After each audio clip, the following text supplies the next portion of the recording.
আমি ছোট থেকেই অনেক মোটা ছিলাম। তা দেখে একদিন আমাদের মালি বলতে লাগলো, মামনি, তোমাকে আমি আমাদের পল্লী থেকে এমন একটা রস এনে দেব যে তুমি যদি সেটা 2-0-2-5 দিন খাও তাহলে রোগা হয়ে যাবে। আমি 7 দিন ওই রস খেয়েছিলাম। এবার তো আমি সেই রস ছাড়া থাকতেই পারতাম না। আমি তাকে বললাম, এবার আমাকে আরও এনে দাও। সে তখন বলল, তোমাকে আমার সাথে যেতে হবে যেখানে রস তৈরি হতো। আমাকে সে সেখানে নিয়ে গেল। সেখানে গিয়ে তো আমার হুঁশ উড়ে গেল। সেই রস তো আমার ভাগ্যটা খুব বাজে ছিল। তারপরেও আমি এমন একটা গ্রামে জন্মেছিলাম যেখানে মেয়েদের নামের চেয়ে তাদের অবস্থা আর খুদ ধরে ডাকা হতো বেশি, যেমন মোটা, রোগা, কালো, বেটে, লম্বা ইত্যাদি। এই জাতীয় কথাগুলো নিশ্চয়ই আপনারাও শুনেছেন কখনো না কখনো। আর যার উপর দিয়ে এটা যায় একমাত্র সেই জানে যে এর কষ্ট ঠিক কতটা। আর তার মধ্যে থেকে একটা শব্দ আমার জন্য বেছে নেওয়া হয়েছিল। আমি যেখানেই যেতাম আমার পিছন পিছন মোটা কথার শব্দটা ঠিক আসত, আপন হোক বা পর। যে কেউ আমায় দেখে হাসতে থাকত। বিরক্ত হয়ে আমি আয়না দেখাই ছেড়ে দিয়েছিলাম। আমার চোখ ভীষণ সুন্দর ছিল আর আমার গায়ের রং একদম ফর্সা ছিল, কিন্তু আমার স্থূলতা আমার যা কিছু ভালো ছিল সেই সবকে লুকিয়ে রেখে দিত। দুনিয়া হাজারটা ভালো ছেড়ে একটা দুর্বলতা নিয়ে পড়ে থাকে আর তারপর মানুষের বেঁচে থাকা মুশকিল করে তোলে। আমার সাথেও অনেক বছর ধরে এটাই হয়ে আসছিল। কিন্তু যেদিন মালি আমাকে বলল যে তার কাছে এমন একটা রস আছে যেটা আমাকে কয়েক মাসের মধ্যেই রোগা করে দেবে, তখন আমি ভীষণ খুশি হয়ে গেলাম। আমি এত বাজেভাবে দুনিয়ার দ্বারা নির্যাতিত ছিলাম যে আমি কোনো কিছু চিন্তা ভাবনা না করেই মালির দেওয়া রস খাওয়া শুরু করলাম। আর যখন আমি সেই রসের সত্যিটা জানতে পারি তখন আমার পায়ের তলা থেকে তো যেন মাটি সরে গিয়েছিল। আমার নাম হচ্ছে পূরবী, কিন্তু সবাই আমায় মোটা বলে ডাকত। এজন্য আমি মানুষের সামনে যেতে ভয় পেতাম। পরিবার, বন্ধু, এমনকি আমার নিজের বোনেরাও মাঝে মধ্যেই আমাকে মোটা বলে ডাকত। আর আমি সমাজে নিজের অস্তিত্ব নিয়ে লজ্জায় পড়ে যেতাম। কোনো অনুষ্ঠানে গেলে আমি একটা কোনায় বসে থাকতাম। কেউ আমাকে দেখে যদি মোটা বলে দেহেত সে এই জন্য নিজের জায়গা থেকে সরতাম না। আমার খাওয়া দাওয়া সবসময় ভালো ছিল আর আমার মা আমাকে সেই সমস্ত কিছু খাওয়াতো যাতে আমার শরীর স্বাস্থ্য ভালো থাকে।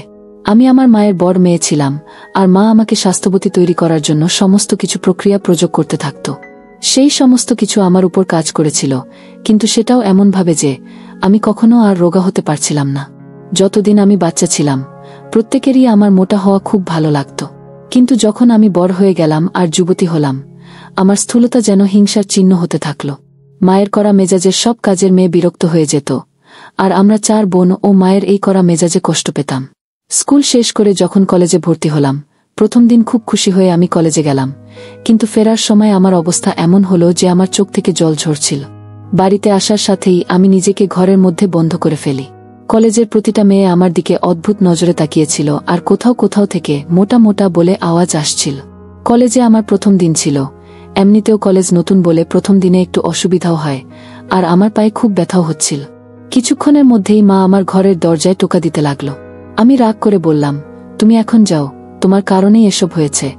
মা আদর করে আমাকে বুঝিয়ে বলল, এতে রাগ করার কি আছে, তুমি ডায়েট করলে ঠিক হয়ে যাবে।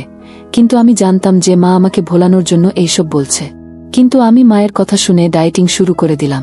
কিন্তু আমার স্থূলতার উপর ডায়েটের কোনো প্রভাব পড়ল না। আমি সারাদিন ডায়েটের মধ্যেই থাকতাম।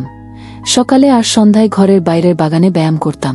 মালি বাবা মাঝে মধ্যেই আমাকে ব্যায়াম করতে দেখত, কিন্তু আমি সেরকম ওনার দিকে নজর দিতাম না আর শুধুমাত্র নিজের স্থূলতা কমানোর চেষ্টা করতাম। কখনো কখনো এটা ভাবতাম যে বিয়ের বুশে যে আমাকে কেমন লাগবে, তখন নিজেই লজ্জা পেয়ে যেতাম। আমার মাথার মধ্যে আজকাল একটা নতুন ফটো চেপে গিয়েছে। আমি অনেক বছর ধরেই আমার এক মাসির ছেলে পলাশকে পছন্দ করতাম। আর দুদিন আগে যখন সে আমাদের বাড়ি এলো তখন সে কথায় কথায় বলতে লাগলো যে তার রোগা পাতলা মেয়েদের বেশি পছন্দ আর সে এরকমই পাতলা কোনো একটা মেয়েকে বিয়ে করবে। তার কথা শুনে তো আমার গায়ের লোম খাড়া হয়ে গিয়েছিল। আমি তো তাকে ছাড়া অন্য কোনো মানুষকে নিয়ে ভাবতেও পারি না। আর আমার সেই মাসিও কথায় কথায় বেশ কয়েকবার আমার আর পলাশের সম্পর্কের কথা বলেছিল, কিন্তু যদি পলাশ বারণ করে দেয় তাহলে এই সম্পর্কটা আর কোনোদিন হবে না। পলাশ তো চলে গিয়েছিল, কিন্তু আমাকে সমস্যার মধ্যে ফেলে গিয়েছিল। আর এবার তো আমি নিজেকে রোগা করার জন্য কোমর কষে বেঁধে নিয়েছিলাম। মা আমাকে এভাবে মেহনত করতে দেখত আর বলতো, তুমি কেন পাগল হয়ে যাচ্ছ, তুমি এতটাও মোটা নও। তোমার বোনেদের দেখো তারা কতটা রোগা পাতলা, একমাত্র তুমি তো আছো যে একটু স্বাস্থ্যবতী। না জানি কেন আমার স্থূলতা মায়ের চোখেই পড়ত না। আমি স্বাস্থ্যবতী একথা বলে মা সবসময় কথা শেষ করত। অন্য শহরে মাসির বাড়ি তার ছেলে আর মেয়ের বিয়ে ছিল আর সবাই বিয়ে বাড়িতে যাওয়ার জন্য তৈরি হচ্ছিল। প্রথমে তো আমি কিছুই বলিনি, কিন্তু যখন সবাই নিজের জিনিসপত্র গোছাতে লাগলো তখন আমি এটা বলে মানা করে দিলাম যে আমি যাব না। আমার কথা শুনে মা অবাক হয়ে গেল আর বলতে লাগলো, কিন্তু আমি তোমাকে একা ছেড়ে কি করে যাব? তোমার বাবাও তো বিদেশে গিয়ে বসে আছে, আর বাচ্চাদের আমার দায়িত্বে ছেড়ে গেছে। এরকম অবস্থায় তোমাকে আমি একা ছাড়তে পারবো না। আমি মাকে পরিষ্কার করে বলে দিলাম যে আমি 5-7টা লোকের মাঝে গিয়ে অসম্মানিত হতে পারবো না। যে কেউ আমাকে দেখে মোটা মোটা বলবে, আর বিশেষ করে মাসি তো প্রত্যেকটা কথায় এটাই বলবে যে কখনো কোনো কাজও করে নেও না, তোমার শরীরের মেদ কমবে কিভাবে। মা ভালো করেই জানতো যে মাসি আমাকে দেখামাত্র এই কথাটা বলেই থাকে। এজন্যই মা আমার কথা শুনে কিছুক্ষণের জন্য চুপ করেছে, তারপর নিজেই বলতে লাগলো, চলো ঠিক আছে, তাহলে তোমাকে ছেড়েই যেতে হবে, কিন্তু শুভশ্রীও তাহলে তোমার সাথেই থাকবে। শুভশ্রী অনেকদিন থেকেই আমাদের ঘরে কাজ করত, তাই মায়ের ওর ওপর ভীষণ ভরসা ছিল। আর মা রাজি হয়ে গেল। আমি তো এটা ভেবেই খুশি ছিলাম যে আমার প্রাণ বাঁচল। আমি রোগা হওয়ার আগে কোনো মতেই কোনো বিয়েবাড়িতে যেতে চাইছিলাম না। মায়ের যাবার পরের দিন যখন আমি বাগানে ব্যায়াম করছিলাম, তখন মালি বাবা বলতে লাগলো, অনিতা, যদি আমি একটা কথা বলি তাহলে তুমি রেগে যাবে না তো? আমি ভাবলাম, মালি বাবা আমাকে আবার সেই মোটা বা এরকম কিছুই বলবে না তো? না হলে বলবে যে এই ব্যায়ামে তোমার মেদ কিছুতেই কমবে না। কিন্তু মালি বাবা যা বলল সেটা শুনে তো আমি খুশি হয়ে গেলাম। সে আমাকে বলতে লাগলো যে তাদের পল্লীতে একটা এমন রস তৈরি হয় যেটা খেয়ে অনেক মোটা মানুষও একদম রোগাপাতলা হয়ে যায়। শুধুমাত্র 2-5 দিন ওই রস খেলে আমার সমস্যার সমাধান হয়ে যাবে। আমি মালি বাবাকে বললাম, যদি সত্যি এরকম কিছু হয় তো তুমি তাড়াতাড়ি আমাকে রস এনে দাও। মালি বাবা বলতে লাগলো, আমি ওই সামনের বাড়ির মালিকের জন্য 7 দিনের রস এনেছিলাম, আমি ওটা তোমাকে দিয়ে দিচ্ছি। আমি অবাক হয়ে জিজ্ঞাসা করলাম যে সামনের যে বাড়ির মালিক, সেও কি এই রস খায়? তখন মালি বাবা হেসে বলল, হ্যাঁ বাবা, সেও এই রস খায়। মালি বাবা বলল যে সে তার কাজ করে নিজের বাড়ি থেকে রস এনে দিয়ে যাবে। আমি ব্যায়াম করে ভিতরে এসে দেখলাম যে কাজের মেয়ে শুভশ্রী বসে বসে কাঁদছিল। সে বলতে লাগলো যে তার ছেলের অ্যাক্সিডেন্ট হয়ে গেছে আর তাকে পল্লীতে ফিরতে হবে, কিন্তু সে আমাকে একা ছেড়ে যেতে পারবে না। তাই সে আমাকে বলতে লাগলো, মামনি, অনিতা, তোমার মাকে ফোন লাগাও, আমি তাকে এমন কিছু ব্যবস্থা করতে বলি যাতে আমি পল্লীতে ফিরতে পারি। আমি আমার ঘরে এসে ফোন হাতে নিলাম আর মাকে ফোন করতেই যাচ্ছিলাম, তখন আমার মনে হলো যে মাকে এখানে ডেকে নেওয়ার থেকে তো আমার একা থেকে যাওয়া ভালো, কারণ মা আমাকে কখনো কোনো রস খেতে দেবে না। এর আগেও আমি একবার রোগা হওয়ার কিছু ওষুধ ব্যবহার করেছিলাম, আর আমার অবস্থা এত খারাপ হয়ে গিয়েছিল যে আমি হাসপাতালে পৌঁছে গিয়েছিলাম। সেই দিনের পর থেকে মা রোগা হওয়ার জন্য আমাকে ডায়েটিং ছাড়া অন্য কিছু খেতে দিত না। মায়ের তো আমার ডায়েটিং করা নিয়েও আপত্তি ছিল, কিন্তু আমার কান্নাকাটি দেখে সে চুপ করে যায়। কিছুক্ষণ পরে আমি ঘর থেকে বাইরে আসলাম আর আমি শুভশ্রীকে বললাম, মা বলেছে তুমি নিজের পল্লীতে ফেরত যেতে পারো, সে বিকেল অবধি ফেরত চলে আসবে। আমি ভালো করেই জানতাম যে মায়ের শুভশ্রীকে ফোন করার খেয়ালও মনে আসবে না, আর আমি আরাম করে রস খেয়ে মায়ের আসার আগে অবধি কিছুটা তো রোগা হয়েই যাব। শুভশ্রী চলে গেল, আর বিকেলে মালি বাবা রস দিতে বাড়ি আসলো। আমি মালির থেকে রস নিলাম আর তাড়াতাড়ি সেটা খেয়ে নিলাম। সেটা ভীষণ ঠান্ডা আর দারুণ খেতে ছিল। আমাদের মালি বাবা বলল, 5-6 দিনের মধ্যেই আমি তফাৎ দেখতে পাব। রস খাওয়ার কিছুক্ষণ পরেই আমার ভীষণ শান্তি অনুভব হলো, আর এমন মনে হচ্ছিল যেন আমার হাত পা ঠান্ডা হয়ে গেছে। আমি আরাম করে নিজের ঘরে শুয়ে পড়লাম আর কিছুক্ষণ পরে আমার ঘুম এসে গেল। আমি ঘরে একা ছিলাম, এজন্য আমার ঘুম ভাঙানোর কেউ ছিল না। তাই আমি খুব আরামে দিন কাটাতে লাগলাম আর প্রতিদিন আমি রস খেতে লাগলাম। রস খাওয়ার সাথে সাথেই আমি হালকা অনুভব করতাম। আমার মনে হতো যে আমি যেন আর এই রস ছাড়া থাকতে পারবো না। মায়ের কখনো কখনো ফোন আসতো, তখন আমি তাকে বলে দিতাম যে আমি ভালোই আছি। আর যখন শুভশ্রীর কথা জিজ্ঞাসা করত, তো আমি কথার প্যাচে তাকে ভুলিয়ে দিতাম। 7 দিন হয়ে গিয়েছিল আর 7 দিন রস খেয়ে আমি শেষ করে দিয়েছিলাম। বিকেলে যখন মালি বাবা আসলো, আমি তাকে বললাম যে আমার আরও শরবত চাই, কারণ 7 দিনের রস খেয়ে আমার মাত্র সামান্যই তফাৎ হয়েছিল, কিন্তু আমি এমন অনুভব করতাম যে সেই রসটা আমার জীবনের একটা প্রয়োজনীয় কিছু হয়ে গিয়েছিল। মালি বাবা বলতে লাগলো, আরও রস নেয়ার জন্য তোমাকে আমার সাথে যেতে হবে। সেটা আমার আর একটা বন্ধুর ঘরে তৈরি হয়, কিন্তু আমার সেই বন্ধু পল্লীতে গিয়েছে, আর তাই বন্ধুর বাড়িতে তার বউ একা আছে, তাই আমি ওখানে একা যেতে চাই না। যদি তুমি সাথে যাও তাহলে আমরা রস নিয়ে আসব, না হলে তুমি আরও কিছুদিন অপেক্ষা করো। আমার তো ওই রস ছাড়া থাকা এক মুহূর্ত সম্ভব হচ্ছিল না।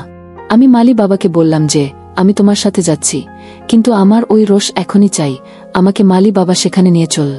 আর আমরা একটা বড় বাড়ির মধ্যে পৌঁছালাম।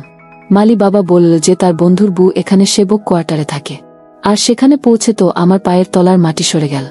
সেই রস আসলে এক ধরনের মদ ছিল, যেটাকে পল্লীর লোকেরা সবসময় ব্যবহার করে থাকে, আর আমার এই মুহূর্তে সেই জিনিসটার আরও বেশি চাহিদা মনে হতে লাগলো। মালি বাবা আমাকে সেবক কোয়ার্টারে নিয়ে যাওয়ার জায়গায় একটা বাড়ির ভিতরে নিয়ে গেল। ওখানে আর সেখানে মদ তৈরি হচ্ছিল। একজন মহিলা সেখানে বসে মদ বানাচ্ছিল আর একদিকে বোতল সাজাচ্ছিল। আমার শরীর পুরোপুরি ভেঙে পড়েছিল যেন।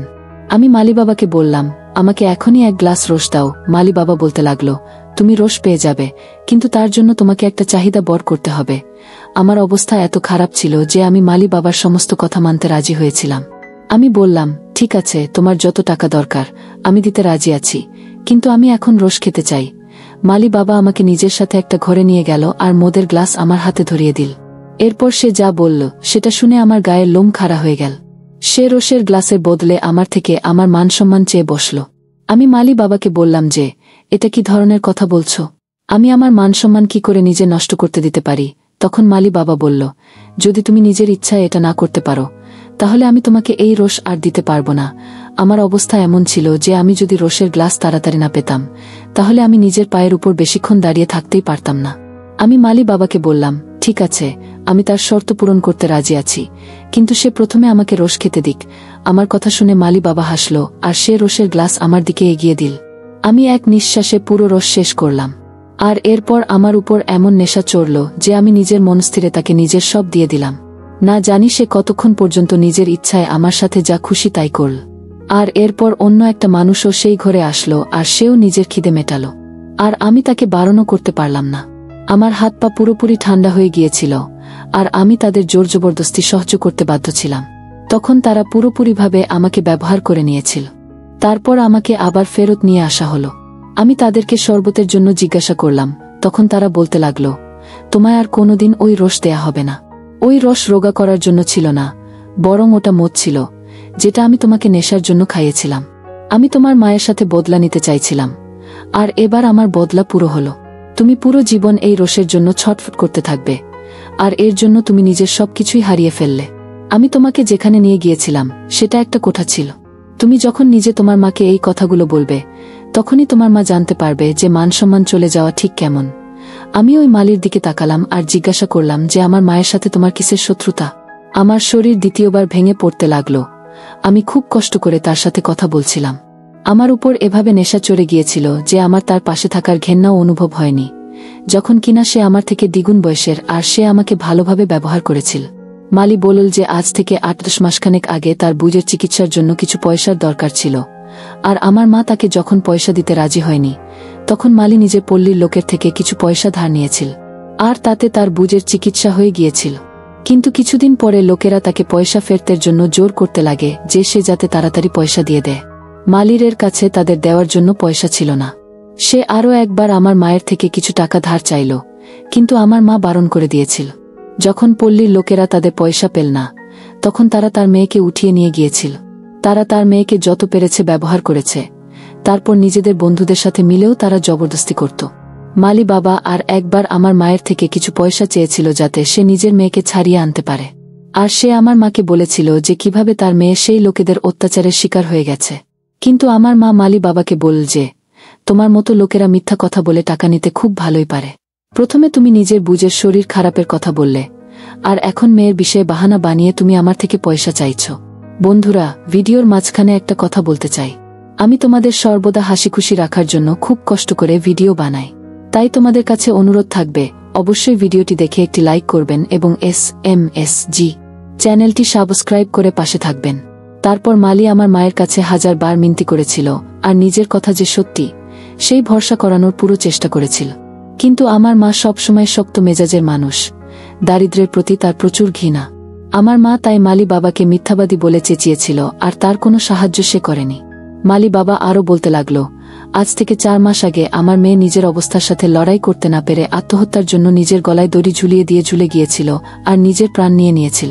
যদি তোমার মা কিছু পয়সা আমাকে ধার দিত তো আজকে আমার ফুলের মতো মেয়ে বেঁচে থাকত, আর তাকে এত বেশি অত্যাচারের আর সমস্যার মুখোমুখি হতে হতো না। এই জন্য আমি ঠিক করলাম যে এক না একদিন আমি তোমার মাকে এই জায়গায় নিয়ে আসব যেখানে কখনো আমি দাঁড়িয়েছিলাম। এখন যখন নেশা না পাওয়ায় তুমি কাঁদবে, চিৎকার করবে, তখন তোমার মা আমার কষ্টটা বুঝবে। মেয়ের মানসম্মান চলে যাওয়ার কষ্ট যে কি তোমার মা এবার খুব ভালো করে বুঝবে। মালি বাবা বান্দরায় আমাকে একা ছেড়ে চলে গেল, আর আমি রস না পাওয়ার কারণে পাগল হতে লাগলাম। আমার হাত পা পুরোপুরি ঠান্ডা হয়ে গেল আর মালির কথায় আমার হুঁশ উড়ে গিয়েছিল। সে নিজের মেয়ের মৃত্যুর বদলা আমার থেকে নিয়েছিল। আমার অবস্থা এত খারাপ ছিল যে আমি তাড়াতাড়ি আমার মাকে ফোন করলাম আর তাকে ফেরত আসার জন্য বললাম।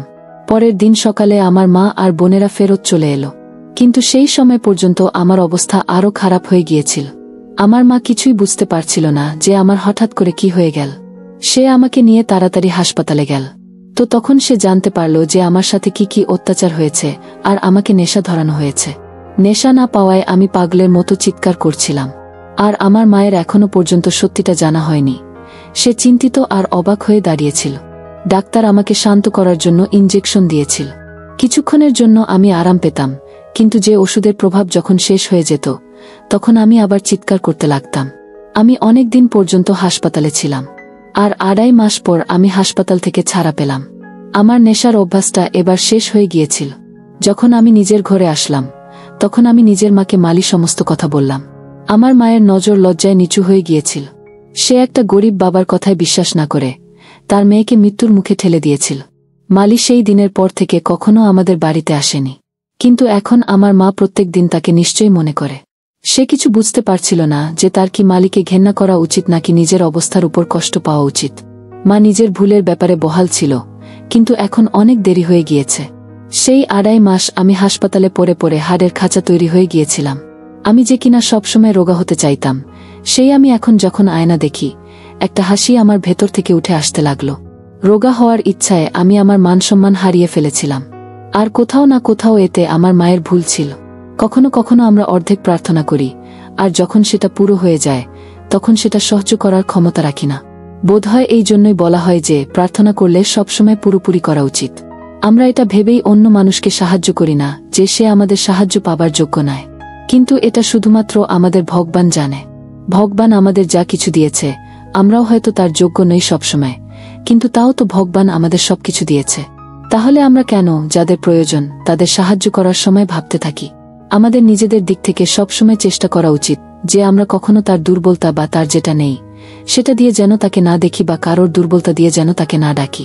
আসুন আমরা সবাই মিলে কথা দেই যে সমস্ত গরিবের সাহায্য আমরা করব আর কাউকে অপমানিত হতে দেব না। তো বন্ধুরা, আজকে এই পর্যন্তই।